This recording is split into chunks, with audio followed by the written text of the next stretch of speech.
오늘 우리에게 주신 하나님 말씀은 에베소서 2장 1절에서 10절입니다. 에베소서 2장 1절에서 10절입니다. 우리 한 절씩 돌아가면서 읽겠습니다. 그는 허물과 죄로 죽었던 너희를 살리셨도다. 그때 너희는 그 가운데서 행하여 이 세상 풍조를 따르고 공중의 권세 잡은 자를 따랐으니 곧 지금 불순종의 아들들 가운데서 역사하는 영이라. 전에는 우리도 다 그 가운데서 우리 육체의 욕심을 따라 지내며 육체와 마음에 원하는 것을 하여 다른 이들과 같이 본질상 진노의 자녀이었더니 긍휼이 풍성하신 하나님이 우리를 사랑하신 그 큰 사랑으로 인하여 허물로 죽은 우리를 그리스도와 함께 살리셨고 너희는 은혜로 구원을 받은 것이라. 또 함께 일으키사 그리스도 예수 안에서 함께 하늘에 앉히시니 이는 그리스도 예수 안에서 우리에게 자비하심으로써 그 은혜의 지극히 풍성함을 오는 여러 세대에 나타내려 하심이라. 너희는 그 은혜에 의하여 믿음으로 말미암아 구원을 받았으니 이것은 너희에게서 난 것이 아니요 하나님의 선물이라. 행위에서 난 것이 아니니 이는 누구든지 자랑하지 못하게 함이라.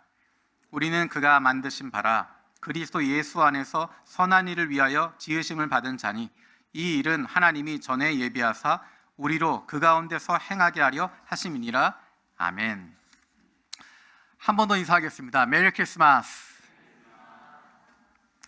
일본에서의 크리스마스는 교회보다 상점들이 더 좋아하고 사람들이 더 기다리고 즐거워하는 그런 날인 것 같습니다.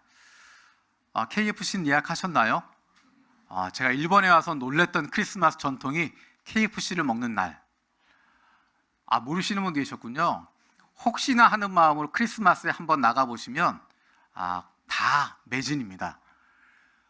치킨과 관련된 것들은 다 크리스마스에 먹는 것처럼 코스트코에도 또 KFC에도 하여튼 이상하게 크리스마스에는 치킨을 먹는 날로 돼 있고 똑같은 메뉴인데 크리스마스 디너, 크리스마스 스페셜이라고 붙어서 1.5배에서 2배까지 비싸게 받고 있습니다. 크리스마스가 되면 가장 기뻐하는 사람들이 장사하시는 분들인 것 같아요. 똑같은 것도 크리스마스 장식 하나 해놓고도 더 비싸게 받을 수 있는. 더 재밌는 것은 알면서도 줄을 서서 기다립니다. 정말 많은 사람들이 크리스마스를 기뻐하고 즐거워합니다. 교회 다니는 사람보다 예수님을 아는 사람보다 오히려 예수님을 모르는 사람들이 더 많이 기뻐하게 되고, 그러다 보니까 반작용으로 크리스마스를 즐거워하고 기뻐하면 마치 세상 물결에 따라가게 되는 것처럼 그런 생각을 하면서 크리스마스를 조금 깊이 있게 생각하게 되는, 너무 즐기는 것에 대한 죄의식을 갖는 일들도 생기게 됩니다. 오늘 이 시간에 같이 말씀을 나누려고 하는 것은 우리가 왜 크리스마스를, 성탄절을 기뻐해야 되는지, 왜 즐거워야 해야 하는지, 그것을 같이 나누려고 합니다. 제가 한국에 있을 때 어느 교회 사역을 할 때 그 교회 부임한 게 12월 말이었습니다. 12월 말에 부임을 해서 인사를 했습니다. 그리고 설교 턴을 돌아가면서 3월 말쯤에 제가 수요일 날 설교를 했습니다. 그리고 그 다음 주일 날 예배 끝나고 나가는데 사람들이 저한테 나오면서 축하합니다, 축하합니다 인사를 하는 거예요. 제가 여러 가지 생각이 들었습니다. 아니, 내가 부임한 건 12월 말인데 이제 와서 나한테 축하합니다, 축하합니다 인사를 하나? 내가 지난 수요일 날 설교가 굉장히 인상 깊었나 보다. 그래서 사람들이 홍 목사님 우리 교회 부임했구나 생각해서 주일날 만나는 사람마다 축하합니다, 축하합니다 인사하는구나 라고 생각을 했습니다. 그리고 저도 그 인사에 받아서 인사했습니다. 멀려, 괜찮습니다. 그분의 표정이 이상해지는 거예요. 나중에 보니까 그날이 부활절이었습니다. 예수님의 부활을 축하드립니다 라는 인사인데 너무 기니까 앞에는 끊어버리고 그냥 축하드립니다 그런 거예요. 그럼 저도 거기에 대해서 축하드립니다 라고 해야 되는데 뭘 괜찮습니다.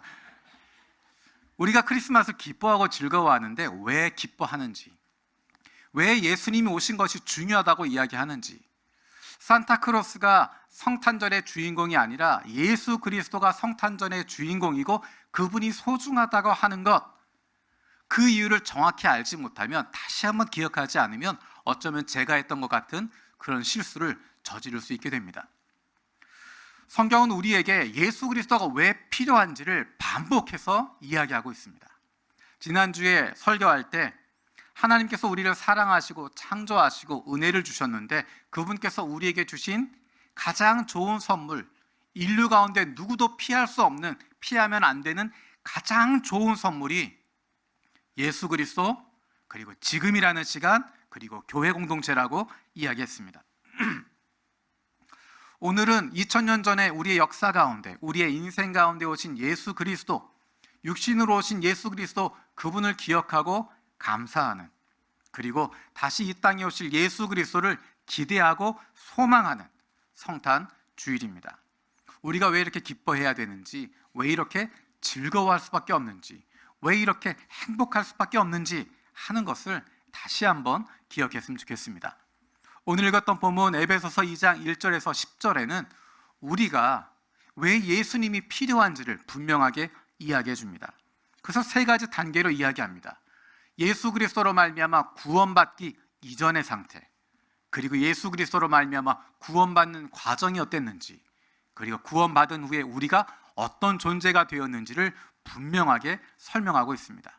우리가 에베소서 말씀을 통해서 다시 한번 내 인생 가운데, 우리의 가정에, 이 땅에 예수 그리스도가 오심이 어떤 의미가 있는지, 그리고 그것이 나에게 얼마나 큰 기쁨인지를 다시 한번 확인할 수 있는 시간이 되었으면 좋겠습니다.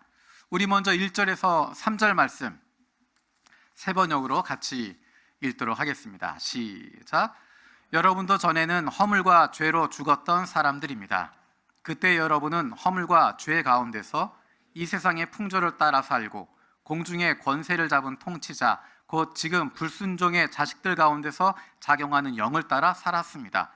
우리도 모두 전에는 그들 가운데에서 육신의 정욕대로 살고 육신과 마음이 원하는 대로 행했으며 나머지 사람들과 마찬가지로 날 때부터 진노의 자식이었습니다. 지금 읽었던 1절에서 3절의 말씀은 복음이 없는 사람들의 모습이 어떤지를, 하나님 없는 인간의 상태가 어떤지를 아주 분명하게 이야기하고 있습니다.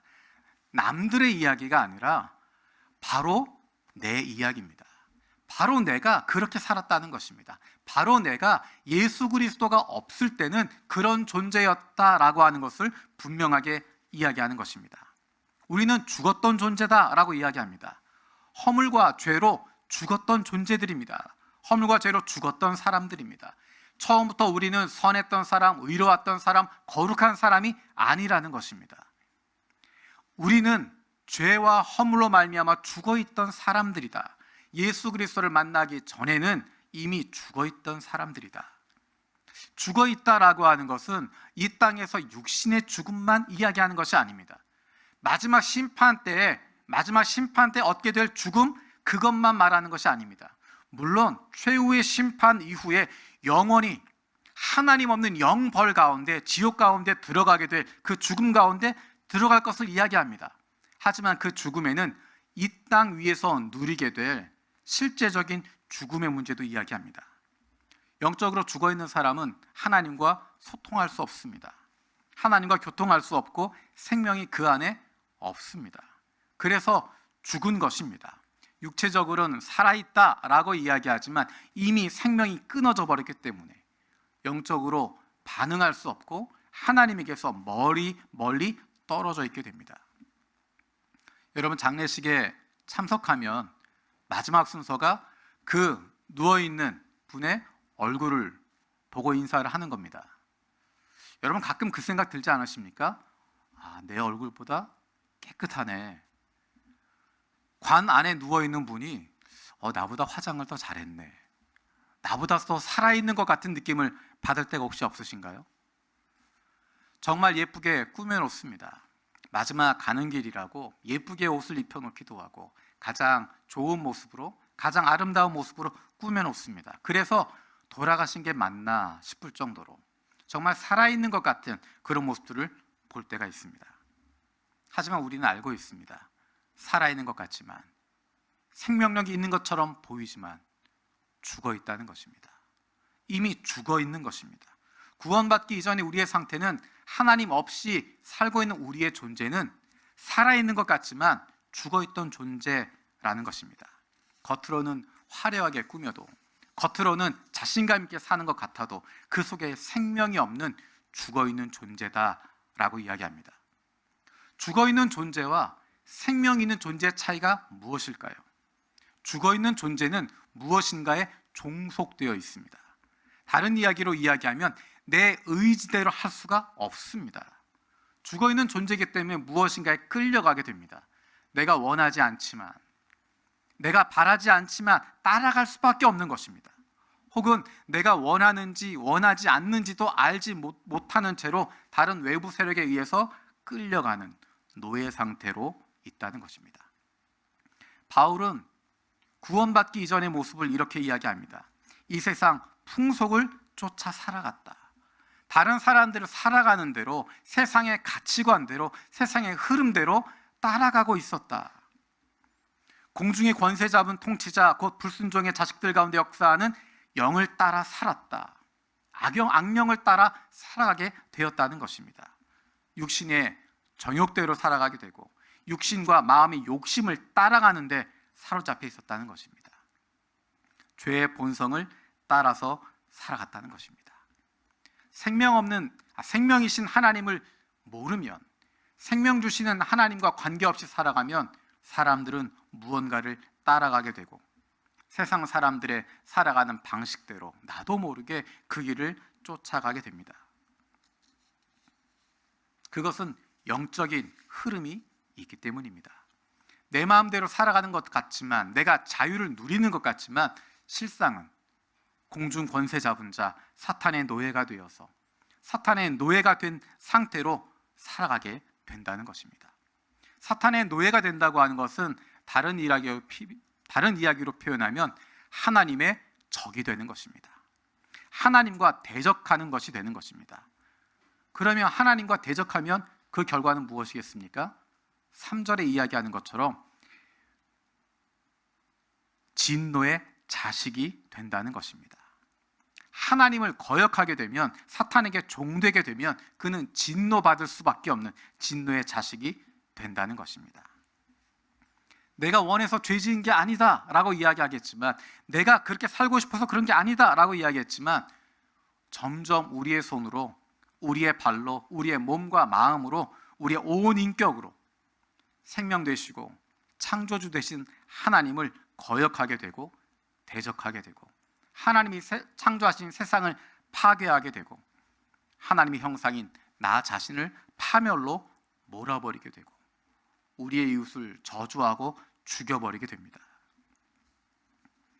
내가 죄를 지었기 때문에 죄인이 아니라 우리가 그런 상태에 있기 때문에 죄인이 될 수밖에 없습니다. 우리가 죄에서 아무리 벗어나려고 해도, 아무리 내가 새로워지려고 해도 새로워질 수 없고, 아무리 벗어나려고 해도 점점점 더 거기에 깊이 붙잡히게 되어지는 것입니다. 죄의 허물에 빠져있는, 수렁에 빠져있는 상태이기 때문입니다. 그래서 성경은 죄의 상태라고 이야기합니다. 죄에 빠져있다, 죄인이다 라고 이야기합니다. 어떤 죄를 지었기 때문이 아니라 하나님을 떠나 있어서 그렇게 살아갈 수밖에 없는 존재, 그 상태가 바로 죄인의 상태이고 죄인의 모습입니다. 아무도 거기에서 벗어날 수 없습니다. 아무도 죽어 있는 상태에서 자신을 돌이킬 수 있는 힘은 아무도 없습니다. 외부에서 누군가가 끄집어내지 않으면, 외부에서 누군가가 붙잡아 주지 않으면 그 수렁에서 벗어날 수 없습니다. 우리 4절 말씀 같이 읽어보겠습니다. 4절입니다. 시작. 그러나 하나님은 자비가 넘치는 분이셔서 우리를 사랑하신 그 크신 사랑으로 말미암아. 그러나 하나님은, 조금 전에 이야기했던 1절에서 3절에 있는 모습이 바로 하나님 없는, 예수님 없는, 구원이 없는, 생명이 없는 존재들의 모습이었는데, 거기에서 도저히 벗어날 수 없었는데, 헤어날 수 없었는데, 그렇게 끝날 수밖에 없었는데, 4절의 시작은 이렇게 시작합니다. 그러나 하나님은, 내가 한 것이 아니라, 누군가가 한 것이 아니라, 우리가 최선을 다했기 때문에 얻어진 것이 아니라, 그러나 하나님은, 인간의 생각으로는 이해할 수 없고 인간의 마음으로는 도저히 공감할 수 없는 부분이지만 하나님께서 죄악된 인간을 그대로 내버려 두지 않으시고 행동을 취하신 것입니다. 우리는 우리의 죄 가운데 죽어 있었습니다. 그러나 하나님께서, 우리는 하나님께 배역했었습니다. 그러나 하나님께서, 우리는 우리의 죄악된 본성과 사탄의 노예였습니다. 그러나 하나님께서라고 하는 이 단어야말로 성경 가운데 가장 소중한 단어이고 우리에게 생명을 주는 단어입니다. 우리는 자격이 없지만, 우리는 여전히 하나님을 모르고 있었지만, 여전히 지금도 불순종하는 모습 가운데 있지만, 그러나 하나님께서 우리의 상태로 인해서가 아니라 그러함에도 불구하고 우리를 사랑하셨다는 것입니다. 그 큰 사랑을 인하여 우리에게 예수 그리스도의 십자가의 희생과 사랑을 통해서, 예수 그리스도의 그 십자가 희생을 통해서, 하나님의 그 놀라운 사랑을 통해서 구원을 베풀어 주셨습니다. 우리 5절에서 6절 말씀 같이 읽어보겠습니다. 5절에서 6절입니다. 시작. 범죄로 죽은 그리스도와 함께 살려주셨습니다. 여러분은 은혜로 구원을 얻었습니다. 하나님께서 그리스도 예수 안에서 우리를 그분과 함께 살리시고 하늘에 함께 앉게 하셨습니다. 우리가 그리스도인이 되기 전과 그 이후를 비교한다면 가장 큰 것은 사탄의 노예, 죽음의 노예에서 이제는 하나님의 자녀가 되었다는 것입니다. 죽음에서 생명으로 옮겨졌다는 것입니다. 죽었던 우리를 살리셨다라고 말씀합니다. 장차 살아나는 것이 아니라 예수 그리스도를 영접하는 순간 우리는 생명을 얻었다라는 것입니다. 힘이 미약한 것 같지만 세상에 끌려다니는 존재가 아니라, 죄에 끌려다니는 존재가 아니라, 죽음의 노예가 되어 있는 것이 아니라 그것을 거슬러 갈 수 있는 생명을 얻게 됐다는 것입니다.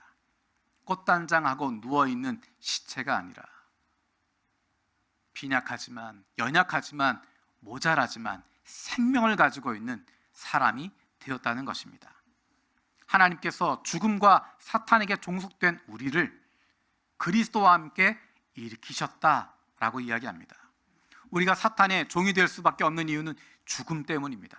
우리를 사로잡고 위협하고 마침내 무릎 꿇게 하는 것, 우리를 굴종시키는 것, 그것은 바로 죽음의 권세입니다. 죽음의 권세 아래 붙잡혀 있었는데, 그것을 넘어설 수 없는 존재들이 인간이었는데, 하나님께서 우리를 그리스도와 함께 일으키셨다라고 이야기합니다. 그것은 우리가 이 땅 위에서 죽지 않는다라는 이야기가 아닙니다. 이 땅 위에서 잠시 이별하게 되겠지만 우리는 부활의 소망을 갖게 되는 것입니다. 이 땅에선 우리가 영원한 죽음을 가지고 있었지만 이 땅을 살아가는 동안에 우리는 영원한 생명을 얻게 되었고 그 생명을 누리며 살아가게 됩니다. 이 땅 위에서 생명을 누린다라고 하는 것은 어떤 의미인가? 죽음을 두려워하지 않는다는 것입니다. 죽음 때문에 좌절하지 않는다는 것입니다. 이 세상을 떠나는 것이 아쉬울 수도 있고 사람들에 대한 그리움이 남을 수도 있습니다. 때로는 죽음으로 이르는 과정 가운데 육체적인 고통 때문에 힘들 수도 있습니다. 하지만 하나님의 자녀들은 죽음을 두려워하지 않습니다. 왜냐하면 그 죽음을 통해서 아버지를 만나기 때문입니다. 그 죽음을 통해서 이 세상에서의 삶을 마무리하게 되고 다시 새로운 삶이 시작되는 것을 알고 있고 믿기 때문에 죽음을 두려워하지 않습니다. 하나님의 사람들은 더 이상 죽음 아래 붙잡히는 존재가 아니라, 죽음 아래 눌려있는 존재들이 아니라 그것을 뛰어넘게 되는 부활의 확신을 가지고 이 땅에서 생명을 누리며 살아가는 사람들이 되는 것입니다. 왜냐하면 우리의 어떠함 때문이 아니라 그럼에도 불구하고 우리를 사랑하신 하나님께서 내가 너를 사랑한다 말씀하시고 내가 너를 위해서 모든 것을 다 내어주겠다 말씀하셨고, 그 증거가 바로 2000년 전 이 땅에 오신 예수 그리스도이시기 때문입니다. 하나님께서 우리를 왜 구원해 주셨나? 우리를 구원하심으로 이루시는 것이 무엇일까? 우리 7절에서 10절 말씀 같이 읽어보겠습니다. 7절에서 10절입니다. 시작. 그것은 하나님께서 그리스도 예수 안에서 우리에게 자비로 베풀어 주신 그 은혜가 얼마나 풍성한지를 장차 올 모든 세대에게 드러내 보이시기 위함입니다. 여러분은 믿음을 통하여 은혜로 구원을 얻었습니다.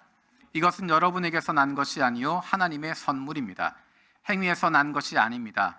그러므로 아무도 자랑할 수 없습니다. 우리는 하나님의 작품입니다. 선한 일을 하게 하시려고 하나님께서 그리스도 예수 안에서 우리를 만드셨습니다. 하나님께서 이렇게 준비하신 것은 우리가 선한 일을 하여 살아가게 하시려는 것입니다. 아멘. 하나님께서 우리에게 이런 은혜를 베풀어 주신 이유가 무엇인가? 그것은 장차 올 모든 세대에 그것을 보여주기, 드러내기 위함이다. 우리의 노력이나 수고가 아니라, 우리의 성취나 자격이 아니라 완전한 하나님의 은혜로, 놀라운 하나님의 사랑으로 죽었던 우리가 살아나게 되었고, 죄와 사탄의 종되었던 우리가 자유케 된 것, 진노의 자녀였던 우리가 하나님의 사랑받는 자녀가 되었다고 하는 것을 선포하게 하시는 것입니다. 어떻게 그것이 선포될까? 우리가 매일의 삶에서 그것을 은혜를 누리며 살아가는 것으로 나타나게 됩니다. 우리가 매일의 삶 속에서 하나님의 은혜를 만끽하며 감사함으로 누리면서 하나님의 자녀답게, 생명을 얻은 존재답게, 죄에서 자유해진 하나님의 사람답게 살아가고 있으면 그것을 통해서 하나님께 영광이 드러나게 되는 것입니다.